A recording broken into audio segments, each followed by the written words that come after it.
So this is a continuation from the last video, guys. What are my goals for 2024? 25. Fuck 2024. 2025.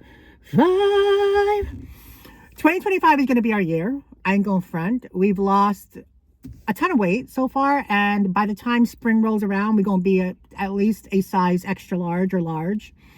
And by summer, I'm gunning to be a medium. I'm not going to fuck around anymore because I've spent too much time fucking around, dilly-dallying around, focusing my energy and my time and my money and my heart to places where it don't belong, okay? Or to places where it's not appreciated. So goal number 1 for 2025, become skinny. Why do we want to become skinny? Why is it motherfucking important?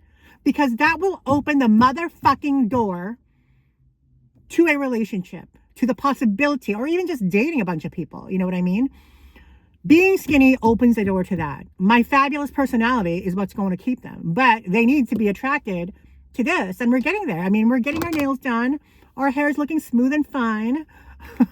Our body is what we're working on. And we're going to be curvilicious, skinny, hot bitches for 2025. Ain't frontin' no more. No more dilly-dallying. No more fucking around, okay? And how are we doing that? Well, Ozempic has helped profusely. Working out has helped profusely. Eating better has helped profusely, although that needs a little bit of work. But I mean, it's the holidays, so I'm giving myself some leeway. I always talk about being skinny and being hot, and like that is not the most important thing in the world, but it is in a sense where it is part of your self-esteem and self-worth and how you feel about yourself. And I feel like a lot of us struggle so much with self-love and feeling good about ourselves. You know, when I had that incident with that guy who called me like, you know, ugly, I know I'm not ugly. Okay. Do I need work? Yes. But I never have considered myself ugly. I've considered myself fat, but not ugly. And if I got my hairline lowered and my nose done and my bottom teeth done, I'm a fucking 10 out of 10. I will be a fucking supermodel because I'm 5'10.5". Okay. Let's get that straight out of the way. Is that being cocky? No, it's being realistic, and it's being, I'm getting a brain fart. It's not, I'm not being cocky. I just have eyes, you know, and I know what's up.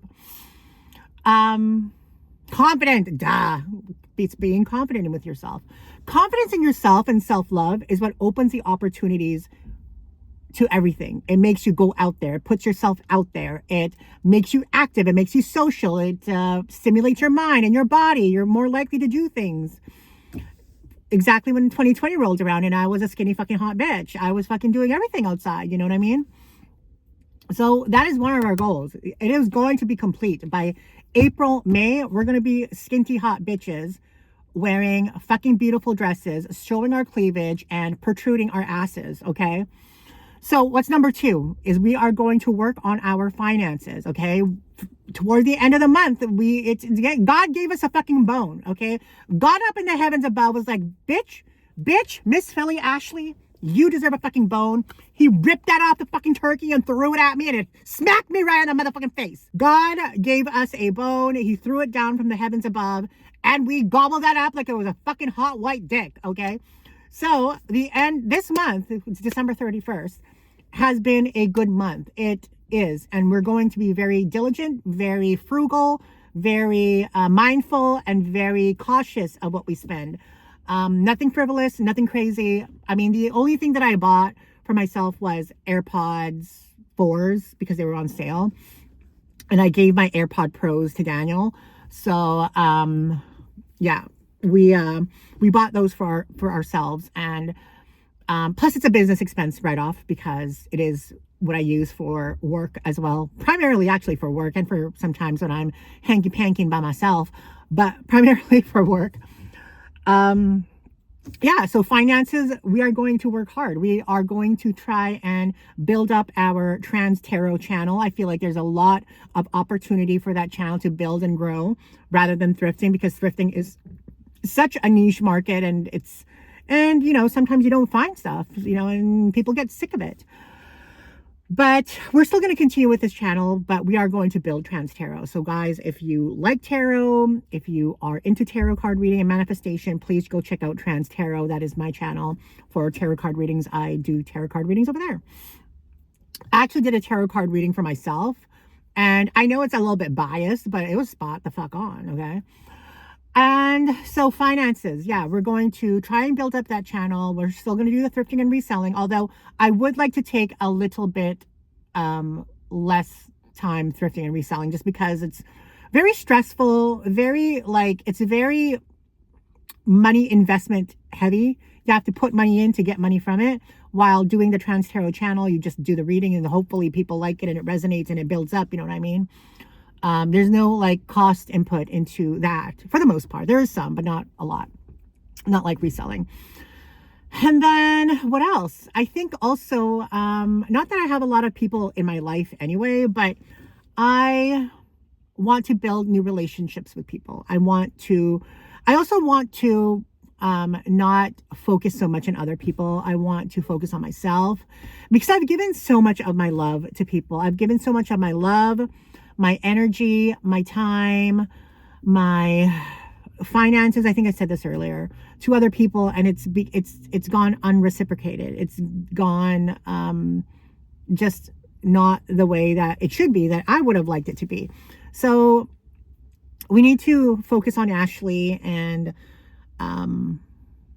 focus that energy inward rather than outward, because I'm a very giving person, and I'm a very splurgy person in terms of other people. You guys know with Dave, so with that whole situation, we went on trips, we went on snowboarding trips, on vacations, well, not vacation, but work vacation. We flew to places. It was just a lot of expenditures with him. And I also want to work more on myself mentally. I feel like, though, that the physical transformation will help a lot mentally, but I do want to continue the new year with my therapy, because it really helps a lot. Trying to get to the nitty gritty and self-core of why you are the way you are, why you suffer with the things that you suffer with.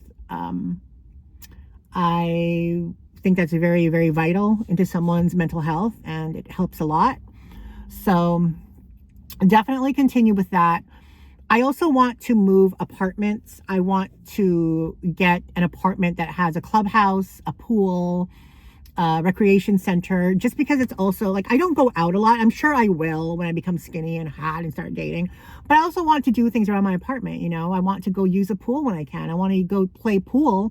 Is it snooker or pool? Sorry, it's getting a little cold, guys. I want to play pool in the clubhouse, or just chill there and relax, or there's a gym.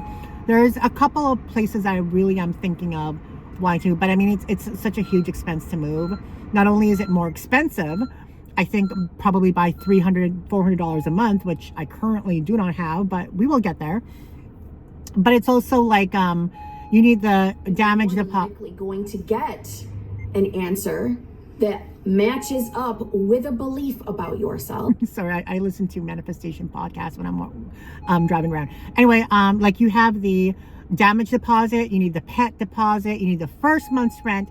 That equates to probably over $3,000 just to move. Plus the movers, you have to pay for movers, plus cleaning your apartment.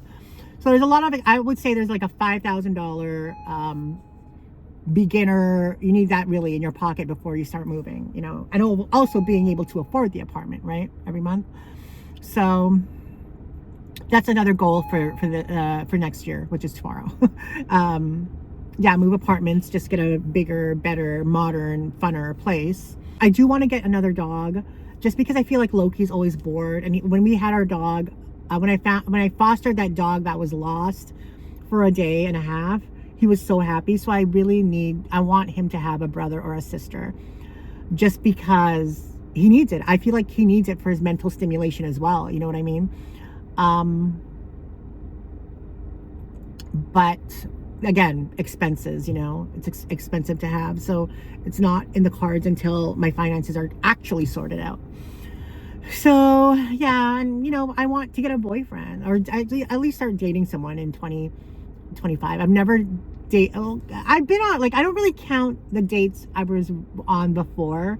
Like, I've never had a boyfriend. So, like, I've never actually got to say, hi, you're my boyfriend. I'm your girlfriend, you know? And I've always wanted that. It just feels so good. It feels so natural to me. And then sometimes I look at, like, not to dock or knock on anybody else, but I see a lot of people who, like, are, like, humongo or, like, fugly as fuck, and they have a significant other, and yet I don't, you know? It just boggles my mind. But, and I'm getting older, you know, I'm getting older. I've never had that companionship with anybody that I want, that I crave so much. You know, with Dave, like, literally, I honestly thought that he was the one. I honestly thought we were basically a couple without the sex. Dave and I, we were a couple without the sex. Why? Because we did everything together. We celebrated all the holidays together. We were very, like, close proximity, intimate, like, you know, and he would do things that would, like, a couple would want to do, you know. We never obviously kissed. He only kissed me on the lips twice, but that's another story for another time. But he was always touchy-feely, very huggy, holdy-handy. So it was very, very, like, in my mind, I translated that as couples, you know. So in my mind, you know, I experienced that with him. But to me, it just wasn't enough. I needed the intimacy part of it as well, you know. And he just wasn't willing to budge on that. I don't know if he just was not, because we, like, let's be real. You guys have watched the videos with him before. We were literally, like, meant for each other. Like, let's be real. And his fiance had said to me that he was really only the happiest when he was around me. And I believe it, because you could see it in the things that we did.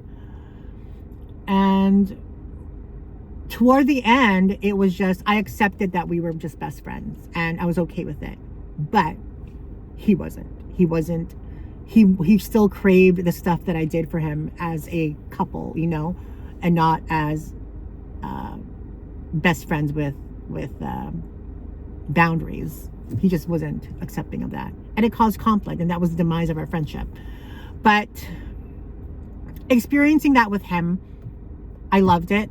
And I wouldn't change it for anything. But I want that with someone that loves me, because I've never experienced someone ever just loving me, who was attracted to me, who wanted to be around me, who couldn't wait to text me till, like, in the morning, who wanted to text me throughout the day, who wanted to, like, just touch me and hold hands. And I'm so ready for that. Like, I really am. And the fact that I've done that with people, but I've never done it authentically. Reciprocity.